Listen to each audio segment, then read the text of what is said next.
ট্রান্সফরমারের ফিউজ দিলে কেটে যায়। ল্যাম্প টেস্ট করে আমরা ট্রান্সফরমারটা কি নষ্ট ঘোষণা না করে ভালো পরীক্ষা করলাম। এলটি লাইন খুলে দিয়ে তো ল্যাম্প পরীক্ষা টেস্ট করে করার দেখা জন্য গেল ঠিক যে আছে ল্যাম্প সংযোগ ট্রান্সফরমারটি দিয়ে ভালো আছে। আন্ডারবিল লাইনে লাইন দেওয়ার পর দেখা যায় যে খুব জটিল একটি ফল্ট ছিল, বাল্বটি যা জ্বলে ওঠে, ঠিক আছে। সাধারণত অনেকের চোখে পড়বে না।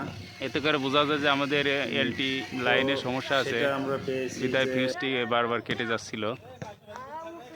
তো এভাবে যদি আমরা প্রতিটি ট্রান্সফরমারে একটু কষ্ট করে এক বা দুইভাবে ঠিক আছে বিকল্পভাবে চেষ্টা করে দেখি, তাহলে আমাদের ট্রান্সফরমার ঠিক আছে অনেক সময় ঠিক আছে ভালো ট্রান্সফরমার ঠিক আছে নষ্ট ঘোষণা করে পিভিএসের অনেক আর্থিক লস করি আমরা। কিন্তু এইভাবে একটু কষ্ট করে যদি ল্যাম্প টেস্ট করে ঠিক আছে যদি মনে করেন যে চূড়ান্তভাবে নষ্ট ঘোষণা করা যায়, তাহলে আমাদের সমিতি এবং নিজেদের অনেক কষ্ট থেকে আমরা মুক্তি পেতে পারি।